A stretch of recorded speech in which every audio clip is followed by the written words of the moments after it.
మైనార్టీకి ఇస్తేనే మద్దతు, కాంగ్రెస్కు ఎంఐఎం ఝలక్. జూబ్లీహిల్స్ టికెట్పై ఏఐసిసి ఫైనల్ సర్వే. పూర్తి వివరాలతో అగ్రనేతలకు రిపోర్ట్ ఇచ్చిందట. అభ్యర్థి ఎంపిక పైన తీవ్ర ఉత్కంఠ.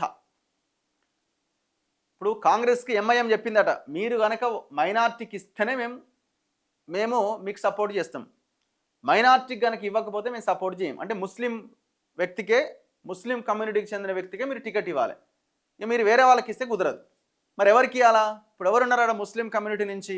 అజారుద్దీన్ ఒక్కడే మొన్నటిసారి పోటీ చేసి ఓడిపోయాడు కాబట్టి మళ్ళీ అజారుద్దీన్కే ఇస్తే మరి వాళ్ళకి ఓకేనా? చూడాలి. ఇప్పుడు అక్కడ నవీన్ యాదవ్ అడుగుతున్నాడు. నవీన్ యాదవ్కి ఎందుకు వద్దంటున్నారు? నవీన్ యాదవ్ గతంలో ఎంఐఎంలో పనిచేసి ఎంఐఎం పార్టీలోకి వెళ్ళి వచ్చిన వ్యక్తే కదా, మరి నవీన్ యాదవ్కి ఎందుకు వద్దంటున్నారు?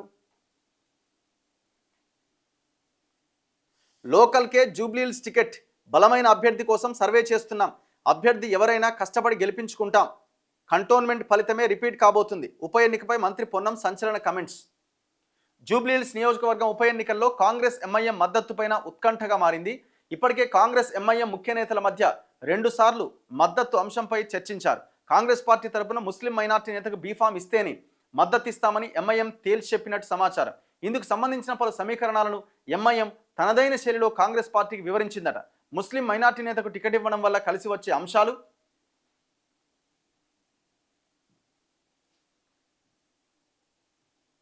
సునాయాసంగా విజయం, ఆ తదుపరి పరిణామాలు వంటివన్నీ ఎంఐఎం తన ఇంటర్నల్ సర్వే వివరాలను కాంగ్రెస్కు అందజేసింది.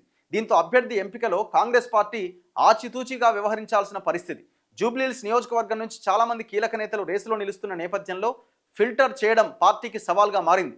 1-2 రోజుల్లో పీసీసీ కూడా జూబ్లీహిల్స్ నియోజకవర్గం అభ్యర్థి పైన తన అభిప్రాయాన్ని హైకమాండ్కు చెప్పబోతున్నదట. ఇప్పుడు ఇక్కడ ఈయన ఫహీం ఖురేషీ కూడా, రేవంత్ రెడ్డి మనిషి ఉన్నాడు కదా, ఫహీం ఖురేషీ కూడా పోటీలో ఉన్నాడు. ఆయనకి ఇస్తే మాత్రం కథమే పార్టీ గోవిందమంగళం. ఏమైనా అజారుద్దీన్కి మరి ఇప్పుడు ముస్లిం మైనార్టీకి ఇవ్వాలి అన్నప్పుడు అజారుద్దీన్ ఒకటే కనిపిస్తుండు. ఫిరోజ్ ఖాన్ పేరు వస్తున్నది కానీ, ఫిరోజ్ ఖాన్ అడుగుతున్నాడు కానీ ఫిరోజ్ ఖాన్కి ఎంఐఎంకి అసలే పడదు కదా. మరి ఎంఐఎం వాళ్ళు ఫిరోజ్ ఖాన్ సపోర్ట్ చేస్తారా? అంత ఈజీ కాదు అది. ఇక మరి సౌమ్యుడు కొంత ఇది కాబట్టి అజారుద్దీన్కి ఒకవేళ మరి అనుకుంటున్నారా? మరి ఇప్పుడు నవీన్ యాదవ్ ఉన్నాడు కదా, ఆయన కూడా మంచి ఇదే కదా, మంచి ఫాలోయింగ్, మరి ఆయన గురించి ఎందుకు ఆలోచిస్తలేరు? ఇప్పుడు ఎంఐఎం సపోర్ట్ లేకపోతే కాంగ్రెస్ గెలవదా? ఇది కూడా ఒక క్వశ్చన్ మార్క్, ఖచ్చితంగా క్వశ్చన్. ఎందుకంటే దాదాపు అక్కడ 1,20,000 మంది ముస్లిం ఓట్స్ ఉన్నాయి అక్కడ, 1,20,000. బీజేపీ వాళ్ళకున్న అవకాశం ఏంది? బీజేపీ వాళ్ళ ఆలోచన ఏంటంటే బీఆర్ఎస్ వాళ్ళు పోటీ చేయాలి, కాంగ్రెస్ వాళ్ళు పోటీ చేయాలి, ఎంఐఎం పోటీ చేయాలి, అవసరమైతే ఇంకా ముస్లిం మైనార్టీ నుంచి ఒకరిద్దరు పోటీ చేయాలి. అట్లా ముస్లిం ఓటు బ్యాంక్ అంతా నెట్ట నిలువుగా చీలితే హిందూ ఓట్ బ్యాంక్ పోలరైజ్ చేస్తే మేము ఈజీగా బయటపడతామన్నది వాళ్ళది. కానీ అంత ఈజీ కాదు, వాళ్ళకి అంత ఈజీ కాదు. వాళ్ళకు ఒకవేళ ఇది కనుక జరిగితేనే వాళ్ళు గెలవడానికి అవకాశాలు ఉంటాయి.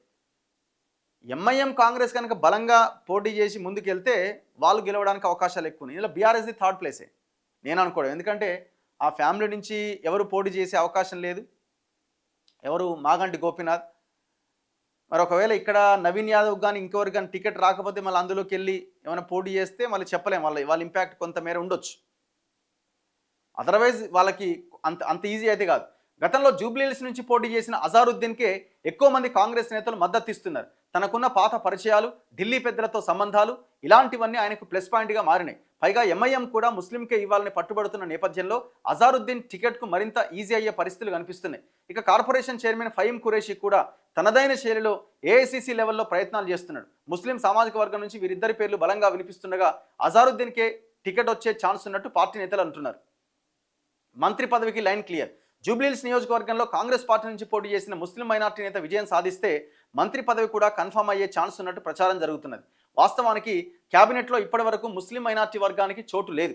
ఇప్పుడు జూబ్లీహిల్స్లో ఆ వర్గం నుంచి గెలిస్తే మంత్రి పదవి కన్ఫర్మ్ అంటూ గాంధీ భవన్లో చర్చ జరుగుతున్నది.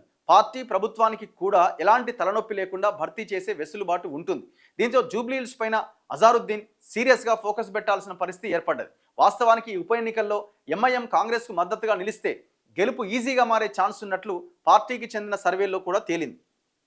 ఫైనల్ సర్వే అయిపోయిందట. సుమారు 3,87,000 ఓటర్లు ఉన్న నియోజకవర్గంలో అభ్యర్థి ఎంపిక కోసం క్షుణ్ణంగా స్టడీ చేసింది.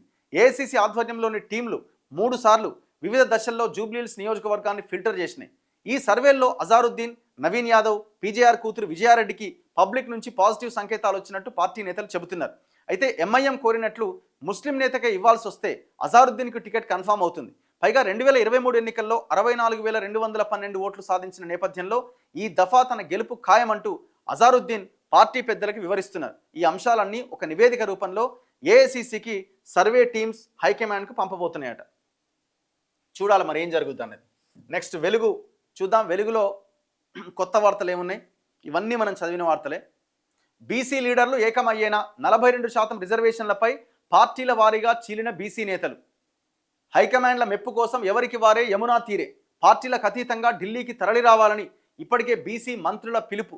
వెళ్తే అధిష్టానాలకు కోపం, వెళ్లకుంటే రాజకీయంగా నష్టం. సంకట స్థితిలో బీజేపీ బీఆర్ఎస్ బీసీ నేతలు. ఇకనైనా ఏకతాటిపైకి రావాలంటున్న బీసీ సంఘాలు. ఇప్పుడు కాంగ్రెస్లో ఉన్న బీసీ నాయకులు ఏమైనా ఏకతాటి మీద ఉన్నారా? ఎవరి లెక్క వాళ్ళదే కదా. కాంగ్రెస్లో ఉన్న బీసీ నాయకులు బీసీల కోసం మాట్లాడుతున్నారా?